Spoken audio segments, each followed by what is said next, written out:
Yes, we are going to talk about meditation. Meditation on God, of course. Some people call it prayers.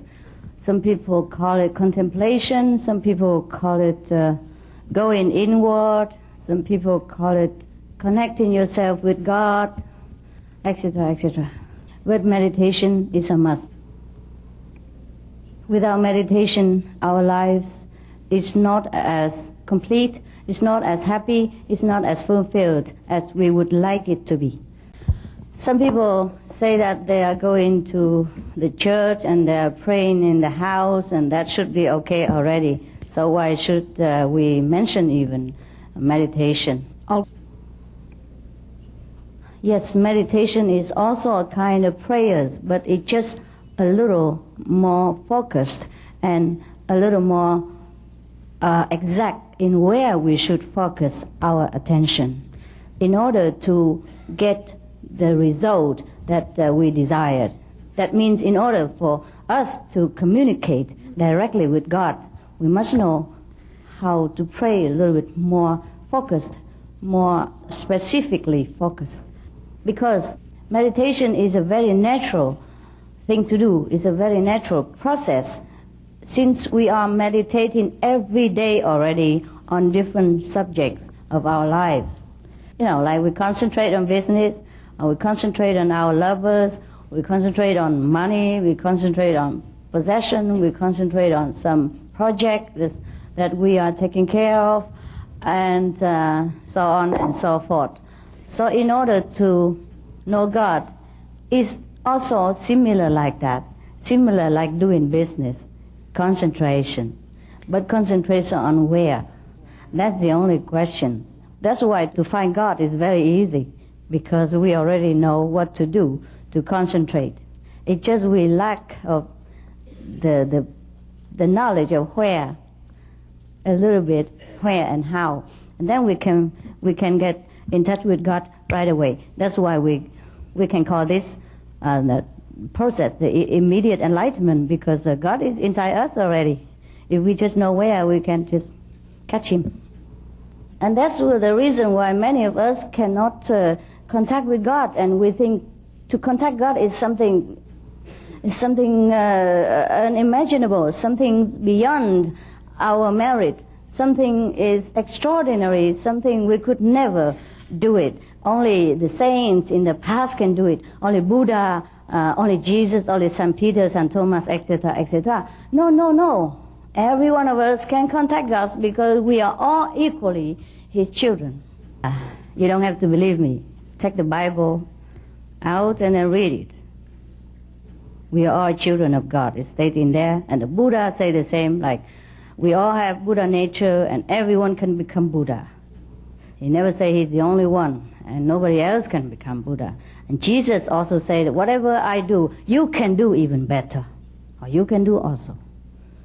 All the masters in the past told us that we are children of God and that we can equally find God if we want to. Of course, some of us want, some of us don't want, and that's another question. Yes, whoever wants to find God will find Him. It takes some time more, some time less, because for the opportunity to ripe, for the time to be right, then we'll find someone to show us how. A friend, a guide, somebody who has already know how to do it, just show us, and then we can do it right away because we already have it. We just forgotten where to find it. It's like if you have forgotten something in your pocket and you run around all over and asking, where's my glass, where's my glass? Sometimes it happens like that. Or you put it on your head, you're reading glass, you put it here, or your sunglasses sometimes, then you're too busy occupying yourself with some other important things, or you very, very distressed or something and you forgot, and you keep running all over, where's my glass, where's my glasses? But all the while it's here. If somebody else, happened to pass by, he said, here, right on your head. Isn't that easy? I can tell you because it happened to me. I used to do fasting, I used to do penance, I used to kneel all day, I used to not sleep all night, I used to don't eat for many weeks, in order to pray that God have mercy on me, or that reveal himself to me if he even exists, but he doesn't care. That don't work. It's not the right way. Then one day he brought someone to me and tell me that this is the way. You try it and it works. And it did work right away. But before that, I spent hours and days and months on end just to read all the Bibles, read all the sutra until my voice has no more, and until I collapse because of exhaustion. And sometimes I run here and there, different country, different temple, different churches, in order to ask the question, where is God? How can I find him? Show me. But, so many things I do. I recite the Bible, I recite the scripture, I do the beads, I do the rosary, I do all kind of things. I recite mantra. I go to Himalaya. I bow to the earth, to the heaven, for miles long. So many things that I did, and it did not work until I found the way. That's it. The only one way is so easy, just like that. Then I saw God. In the form of whatever he chose to appear at that time. I used to sleep with the Bible also. And every morning, every night after work, I read the Buddhist sutra. I pray to both in case I did not know which one was right. Yeah, in case I forgot, one of them must hear me, but okay. Nada. Yes. So, eventually, when you found the right key, the right method, the right way, God just appeared. And since then, he has been appearing. He has been coming and going whenever he pleased with me, and it's okay because we're always together. And I'm so secured to know that God really exists, that I can always touch him. In my soul, I can always get in touch with him. I can always contact him. And he's always, and he's everywhere, and he's inside me, outside me, he's in the air, he's everywhere, he's in the microphone, he's in the flower, he's in you. All of you are God. I'm so secured, so loved, so feel so good, so busting.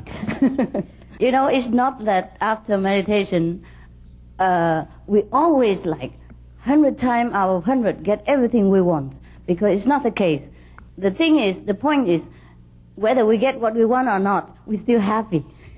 And then we find a way to get something else instead. Instead of standing there and stamping our feet and feeling miserable about the things that we lost or the things that we could not get, we become more clever, more flexible, and then we try so many ways to get other things and just enjoy the process. Yeah, that's the good things about meditation. We will be almost always happy. Well, I have to tell you, I just don't want you to have an illusion that when you meditate, then everything will just come your way. It does come, but sometimes the things are not so good. It won't come. And sometimes God gives you some very unusual situation, and if we do not meditate, we will not understand the situation, and we begin to feel miserable if it doesn't go our way. There's always something we can do if we encounter obstruction, what we have in the store of wisdom inside, and after we gain it through enlightenment. And that's why most of the people, they worship the saints and the renunciates, the priests, the monks, etc. Those people who really are monks, really priests, who are really enlightened inside, because of their consistency in happiness, in contentment, and in reliability. And a lot of people follow them, even though sometimes they don't seek out the fame or the fortune or the followers. But people will like to also come and be friends with them, these saintly people. But most of the times, the person who practice spiritually, they always in luck, except the master. The master has to bear different kind of destiny. Yes. And that's why Jesus for example, has to shed his blood for the bad karma, so-called karma or the sin of his disciples when he was alive. Because he took in so many people. And sometimes he has to share their burdens invisibly. And that's why he had to suffer. Otherwise, as an enlightened master, he never ever has to undergo any hardship at all, because the whole universe worshipped him.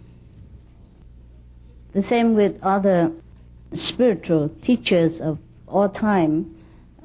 Sometimes, most of the time, they have to undergo a lot of unpleasantness, physical suffering, sometimes mental torturing, but they don't feel it as a suffering. They would feel also an honor to be of service to God. But generally speaking, the students of any master enjoy happiness, enjoy luck, enjoy fulfillment of any desire they ever have in life, be it physical, mental, or emotional, and of course spiritual. And when they leave the physical body, they go direct to heaven. There's no doubt about that. So in order to be happy in this physical life, not to talk about heaven yet, in order to be happy here, to live a pleasant life here, and to be a more intelligent person here, we should meditate. I hope I did not offend you. You are intelligent, very already, but we have not used enough of our brain power. We use only 5% or 10% yet, and we are already so clever. We invent so many things, and suppose if you meditate, use more of your brain power, of course you'll be more intelligent. Not that I want to offend you. The average people use only up to 10% of the brain power. That is a fact known to every of us, scientifically proven. So where do we put the other 80%, 90%? Is the waste. That's why we are not a complete being. We don't feel complete. We feel frustrated. We feel weak because we haven't used our complete power. So meditation we can also call in another way is that to make use of our complete power. That is what the meditation for. Or that's what the meaning of meditation, to harness our complete might so that we become almighty, just like God, or at least like the children of God. Otherwise, we don't have enough energy to sometimes take care of a small problem or small things, and we do not do always things completely to our satisfaction because we lack power, lack wisdom. So to know God is to know ourselves completely. And when we know ourselves completely, we know God. Then, because we are one with God, we are just like Him the way He made us. Because God made man in His own image. That's why sometimes in the meditation we see God appear also in the form of, look like us, human beings. just some form so that we can see, we can feel, we can talk to Him. Otherwise, God, of course, is everywhere. God is formless. But most of the time, since God is formless, we contact Him by contacting the light, because God is light and God is the Word, this vibration that emit throughout eternity and reverberate all over the universe. And that's when we can see the light, when we can hear this reverberating music, that is when we know that we know God. There is no such language that I can explain this. We only know it the moment we get contact with this power.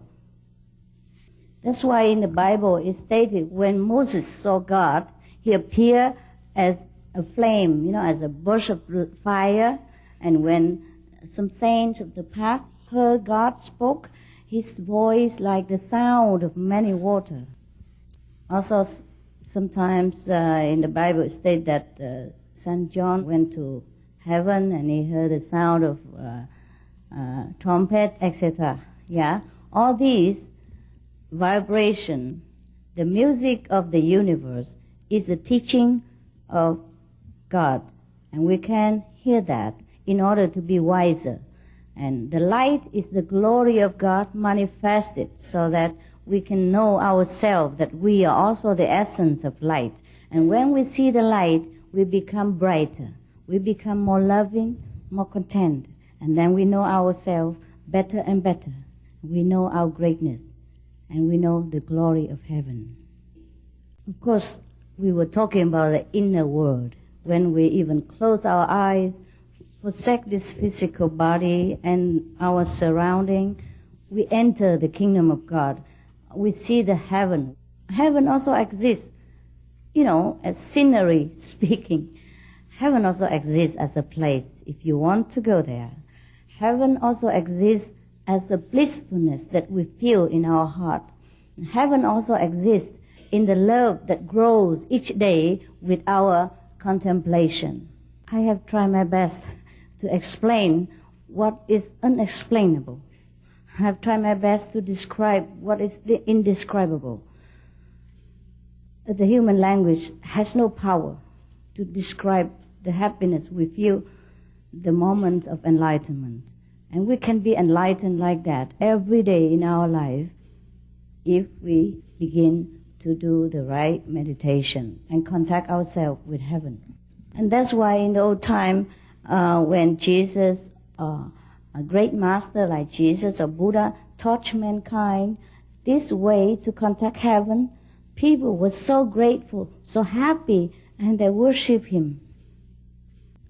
It is also good if we want to worship a master, but it's not necessary. Most of the masters, they're very humble. They don't want any kind of physical or mental worship. They just want to make you a master. They just want to make you realize that you yourself are children of God. You yourself are great. He wants to make you as great as you should be. Because no master ever think that he's better than anybody else, because he knows that everyone is equal in every sense of this world, here and in heaven. But it's such a human nature that if someone teaches them something so blissful, so rare, like heaven on earth, of course they mostly worship that person.